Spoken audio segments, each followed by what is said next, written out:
불자님들, 지금 이 순간 병상에 누워 계신 분들이 계실 겁니다. 갑작스러운 질병으로 인해 삶이 멈춘 것 같고 미래에 대한 두려움이 밀려오는 그런 순간 말입니다.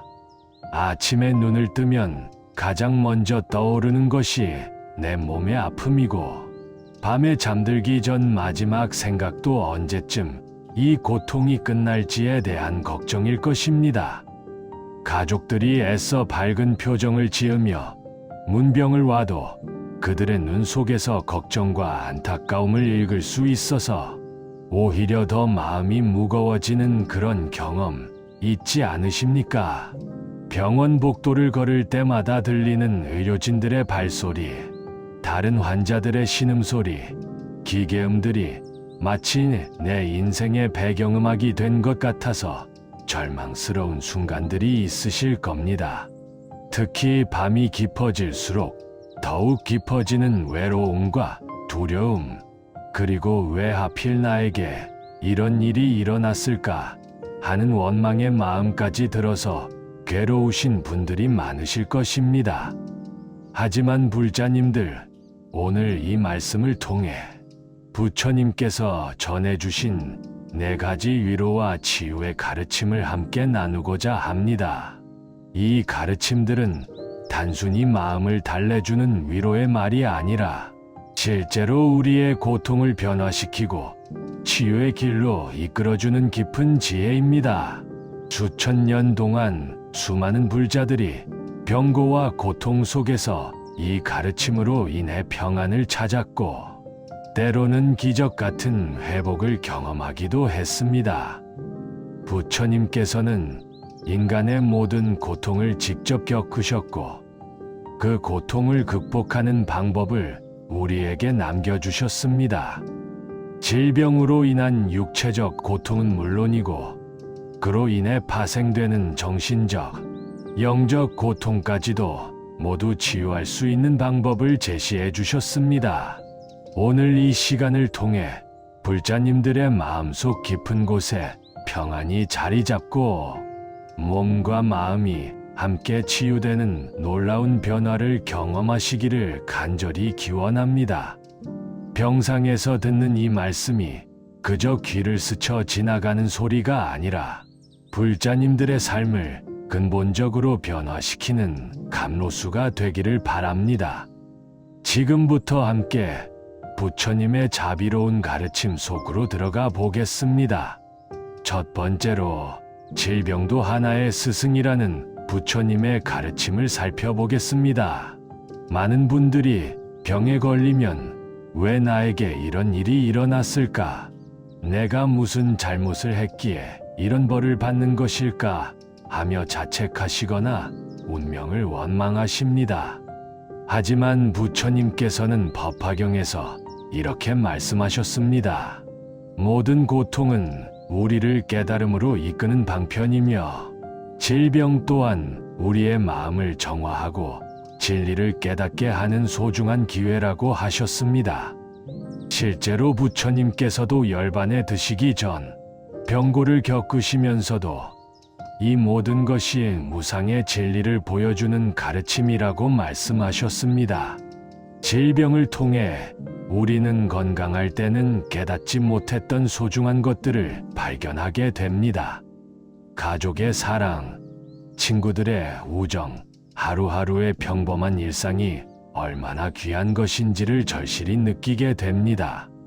또한 우리의 몸이 영원하지 않다는 무상의 진리를 직접 체험하면서 진정으로 의지해야 할 것이 무엇인지를 깨달을 수 있습니다. 조주선사의 어록에는 이런 말씀이 있습니다. 병이 있어야 약의 귀함을 알고 어둠이 있어야 빛의 소중함을 안다고 하셨습니다. 질병이라는 어둠을 통해서만 발견할 수 있는 내면의 빛이 있다는 뜻입니다. 실제로 많은 환자분들이 병상에서 자신의 삶을 돌아보며 진정한 행복이 무엇인지, 삶의 의미가 무엇인지를 깨달으신다고 합니다. 건강할 때는 바쁜 일상에 쫓겨 놓쳤던 내면의 소리에 귀 기울이게 되고 진정한 자신을 만나게 되는 것입니다.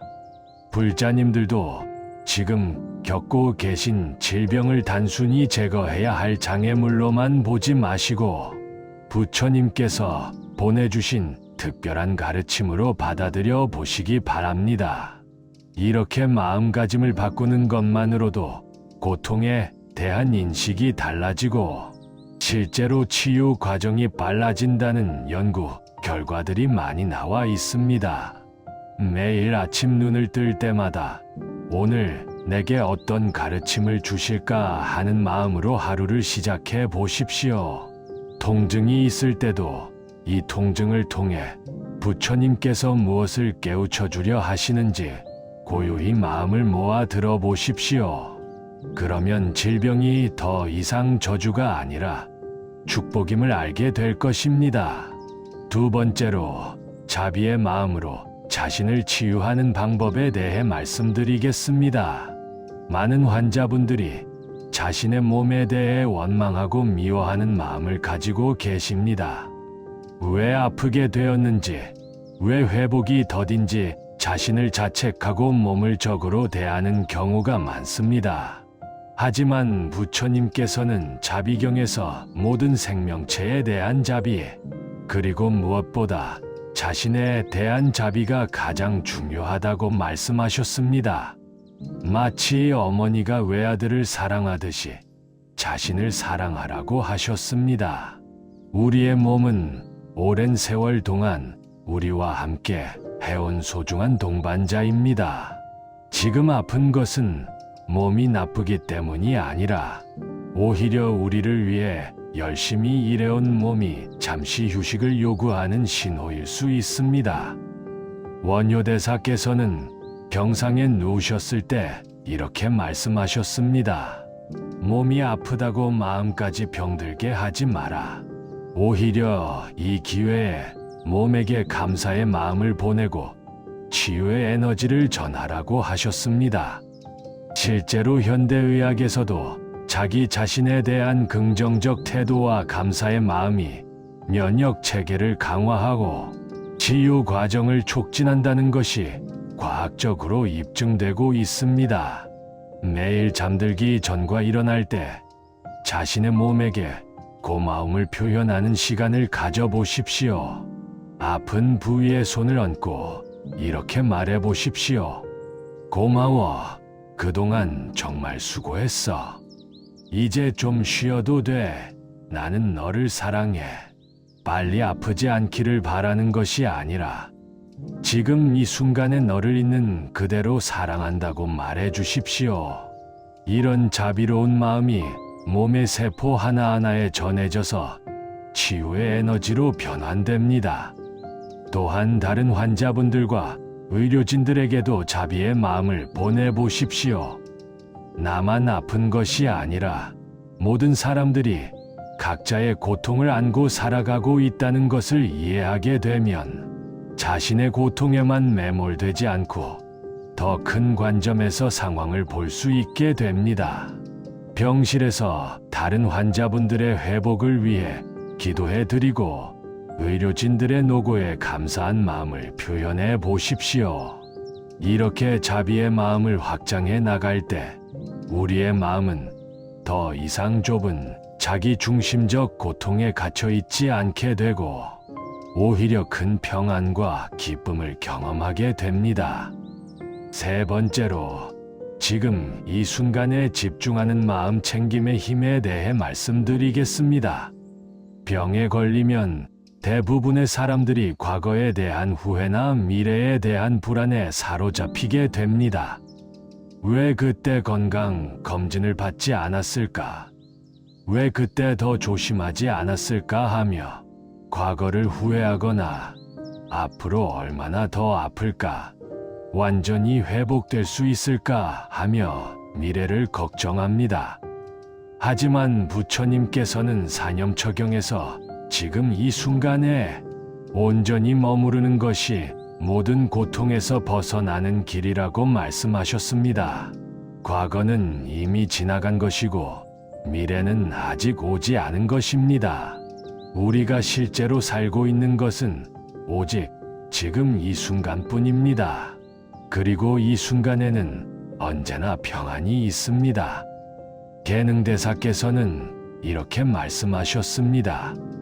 과거심을 얻을 수 없고 현재심을 얻을 수 없고 미래심을 얻을 수 없다고 하셨는데, 이는 마음이 항상 변화하고 있으며 지금 이 순간에 깨어 있을 때만 진실을 볼 수 있다는 뜻입니다.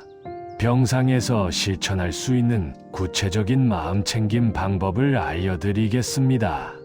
호흡에 집중하는 것부터 시작해 보십시오.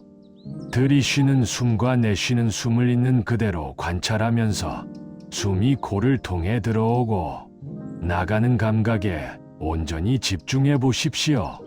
처음에는 몇 초도 집중하기 어려울 수 있지만 조금씩 연습하다 보면 점점 더 오래 현재 순간에 머물 수 있게 됩니다. 통증이 있을 때도 그 통증을 없애려고 애쓰지 말고 있는 그대로 관찰해 보십시오. 통증의 성질이 어떤지, 어디서 시작해서 어떻게 변화하는지, 마치 과학자가 실험을 관찰하듯이 중립적인 마음으로 지켜보십시오. 그러면 신기하게도 통증에 대한 저항이 줄어들면서 실제 고통의 강도도 약해지는 것을 경험하실 것입니다.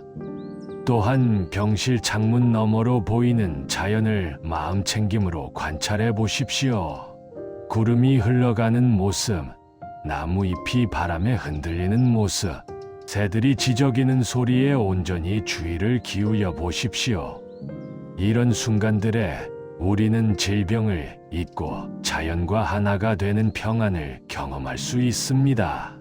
가족이나 간병인과 대화할 때도 마음챙김을 실천해 보십시오. 상대방의 말에 온전히 귀 기울이고 그들의 마음을 있는 그대로 받아들이려고 노력해 보십시오. 이렇게 현재 순간에 깨어 있을 때 우리는 질병이라는 상황에 휘둘리지 않고 오히려 그 상황을 지혜롭게 다룰 수 있는 힘을 얻게 됩니다. 네 번째로, 업장 소멸과 공덕 쌓기를 통한 치유에 대해 말씀드리겠습니다. 불교에서는 현재 겪고 있는 고통이 과거의 악업에서 비롯된 것일 수 있다고 봅니다. 하지만 이것을 숙명론적으로 받아들이라는 것이 아니라 오히려 이 기회에 업장을 소멸하고 새로운 선업을 지을 수 있다는 희망적 메시지입니다. 지장경에서는 병고로 고생하는 사람이 진심으로 참회하고 보살행을 실천할 때 업장이 소멸되어 병이 낫는다고 말씀하고 있습니다.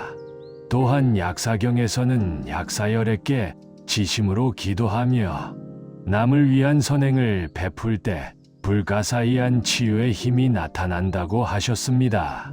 산승이 직접 목격한 일화를 하나 말씀드리겠습니다.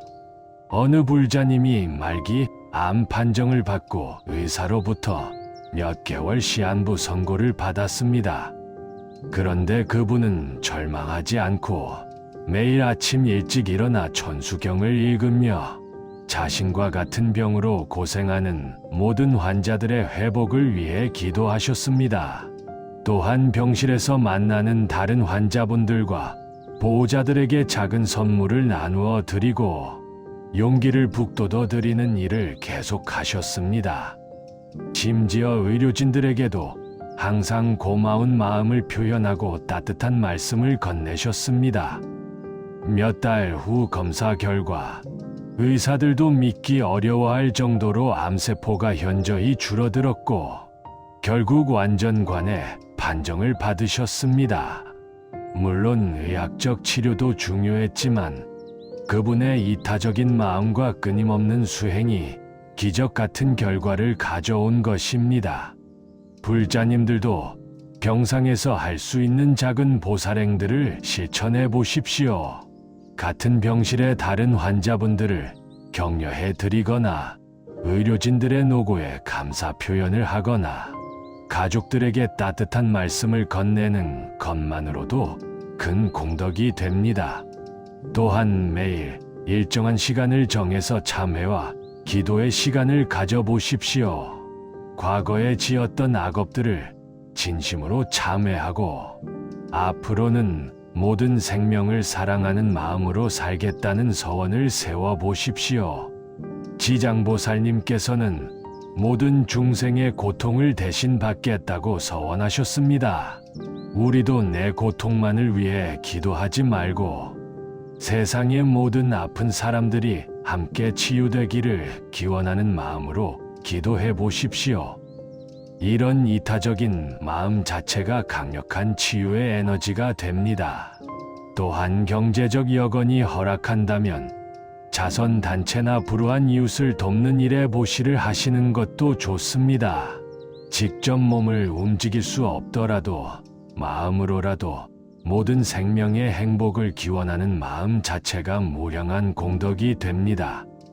이렇게 병상에서도 끊임없이 선업을 짓고 공덕을 쌓아갈 때 과거의 업장은 소멸되고 새로운 선업의 힘으로 인해 몸과 마음이 함께 치유되는 기적을 경험하실 것입니다. 불자님들, 지금까지 병상에서 들을 수 있는 부처님의 위로와 치유의 말씀 4가지를 함께 나누었습니다. 질병을 스승으로 받아들이는 마음, 자비로 자신을 치유하는 마음, 현재 순간에 깨어있는 마음, 그리고 업장 소멸과 공덕 쌓기를 통한 치유의 길을 말씀드렸습니다. 이 가르침들이 단순한 위로가 아니라 실제로 불자님들의 삶의 변화를 가져다 주기를 간절히 기원합니다. 부처님께서는 인간의 모든 고통을 직접 경험하셨고 그 고통을 극복하는 방법을 우리에게 남겨주셨습니다. 지금 겪고 계시는 병고도 결코 무의미한 것이 아니라 부처님께서 주시는 특별한 가르침이자 더 깊은 깨달음으로 나아가는 관문입니다. 오늘 이 말씀이 도움이 되셨다면 좋아요를 눌러주시고 비슷한 상황에 계신 다른 불자님들과도 나누어 주시기 바랍니다. 또한 댓글로 불자님들의 경험이나 소감을 나누어 주시면 더 많은 분들에게 용기와 희망을 전해드릴 수 있을 것입니다. 세상의 모든 아픈 이들이 부처님의 자비로 인해 속히 회복되고 고통에서 벗어나 평안을 얻으시기를 간절히 기원하며 오늘 이 공덕을 모든 중생에게 회양합니다. 나무아미타불 관세음보살